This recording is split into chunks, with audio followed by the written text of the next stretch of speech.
Bonsoir na bandeko balandi nyonso ya Voice TV officiel. Mbote na bino bisika nyonso bozali. J'espère que bino nyonso boza bien. Tiki ete nzambe na lola apambola bino. Na bandeko ya sika na kati ya chaîne na biso, soyez les bienvenus. Kobo santé ko s'abonner, ko cliquer cloche de notification et permettre kayo ozwaka bilema na biso nyonso ya sika tango ezokota. Naba oyo nyonso ya kala, merci na bino. Alors bandeko lelo toye juste pour na to informer bino toye na système mususu ya sika na kati ya chaîne na biso ya Voice TV officiel. Ndenge boyebi pona makambo etali ba recette na biso. Toye na rubrique ya sika oyo to bengi na kombo ya recette ya bikolo. Ça veut dire que to bandoko lamba ba recette oyo eliamaka na bikolo. Toyebi ke na Congo na biso toza vraiment na bikolo ebele ndeti bayanji, banyanga, bantandu, bambala, bayombe, bikolo wana nyonso wana ndenge boyebi. Malgré tout biso nyonso toliaka nyonso mais bato na bato baza na ba repas préféré na bango na ndenge oyo bango balambelaka yango. Alors to bando yela bino ba recette ya bikolo wana.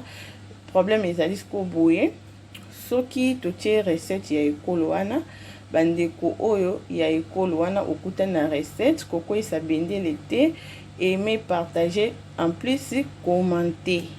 Et là le plus important, en plus peut les sous bandeko pe beaucoup kotika la biso ba suggestion na bino eloko nini recette nini oyo bino bolingi to lamba recette ya ekolo nini oyo bosepeli to memela bino. Donc beaucoup kotika la biso suggestion dans le sens que beaucoup ba lambela biso sous recette ya bambala, sous lambela biso recette ya baluba biloko mo ya bongo. Donc ba recette nyonso to bandoko tia oyo biso nyonso to liaka normal mais to zape na rubrique wana otoye nango ya sika recette ya bikolo nyonso baluba bayanji oyo kaka biso toyebi bekolo oyo ezalaka na mboka na biso Congo.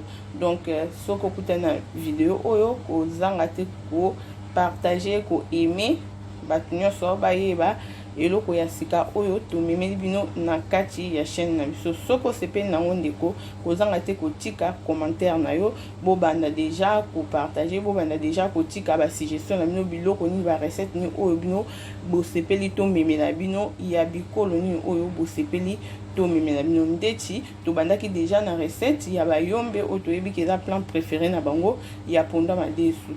Tozo ya lisusu ndeti lelo tokokotisa déjà recette ya sika oyo ya bantandu pondu bokomona yango. Donc merci beaucoup na bandeko tokutani na bilema oyo ezali ko ya bye.